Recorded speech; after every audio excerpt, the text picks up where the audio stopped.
As one of the most iconic medieval buildings in Scotland, it has borne witness to famous battles and historical figures. Standing majestically over the battlefield of Wallace's famous victory at Stirling Bridge, to playing a pivotal role in Robert the Bruce's victory at Bannockburn, this is the magnificent Stirling Castle. Join me as I explore the castle and tell you all about its tumultuous history. Stirling Castle is one of the largest and architecturally most important castles in Scotland. Its strategic location protected the furthest downstream crossings of the River Forth for centuries. There have been at least 8 sieges of the castle from the Wars of Scottish Independence between 1296 and 1357 to the Jacobite Uprising of 1745. 2,000 years ago, the Romans bypassed the castle rock, opting to build a fort near Doon. This may be because a fort was located on the rock occupied by the Métis. The first records of a castle at Stirling dates from 1110, when King Alexander I dedicated a chapel here. It may have already been a royal centre by this time. King Alexander died here in 1124. During the reign of his successor and younger brother, King David I, Stirling Castle became a royal borough and the castle an important administration centre. Stirling remained a centre of royal administration until the death of Alexander III in 1286. His passing triggered a succession crisis, with King Edward I of England being asked to arbitrate. Edward came to Scotland in 1291 and demanded that Stirling and other royal castles be put under his control until a new king was on the Scottish throne. Edward ruled in favour of John Balliol. After being made King of Scotland, Balliol refused to meet Edward's demands, so in 1296 Edward I invaded Scotland, starting the Wars of Scottish Independence, which would last on and off for the next 60 years.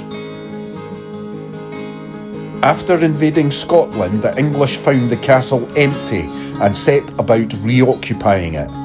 The English were dislodged, however, from the castle after the Battle of Stirling Bridge, led by William Wallace and Andrew Maury in 1297.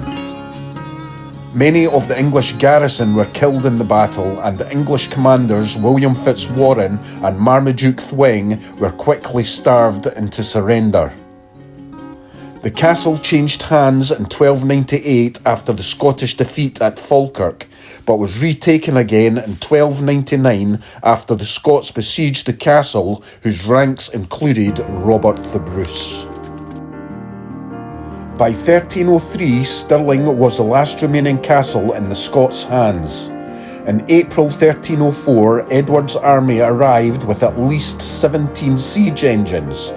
By the 20th of July, the Scottish defenders under William Oliphant surrendered. Edward ordered a small contingent of captured Scots back into the castle so he could try out his new siege engine, Warwolf, which is believed to have been a large trebuchet. Warwolf destroyed the castle gatehouse.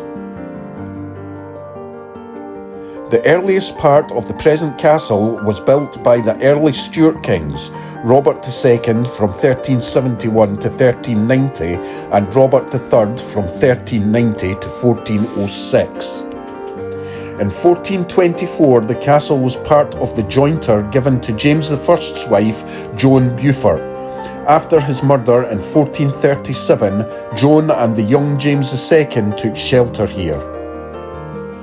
James III, who reigned from 1460 to 1488, was born at the castle and undertook works to the gardens and royal chapel.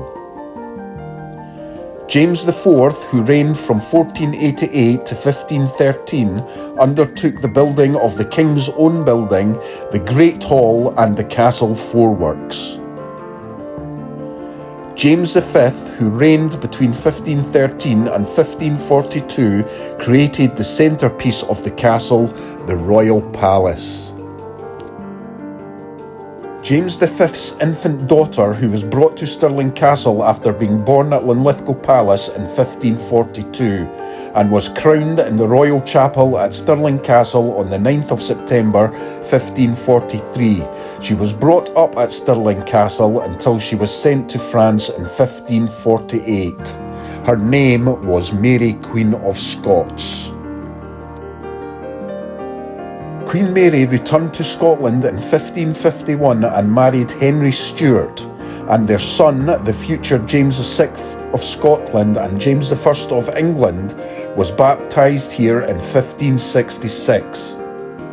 James VI was crowned in the nearby church of the Holyrood after his mother, Mary Queen of Scots, was forced to abdicate her throne in 1567. James VI created the Union of the Crowns between Scotland and England in 1603 and moved his court to London, and the royal castles and palaces in Scotland were no longer used as royal residences. Stirling Castle became a military centre as well as a prison during the 17th century. After Cromwell's victory at Dunbar against the Royalists, he sent his army under the command of General Monk to lay siege to Stirling Castle on the 6th of August 1651, erecting artillery platforms around the nearby churchyard. After his garrison mutinied, Colonel William Conyngham was forced to surrender. The Jacobite uprising of 1745 saw James Stuart march his army of Highlanders to Edinburgh. They returned to Stirling in 1746.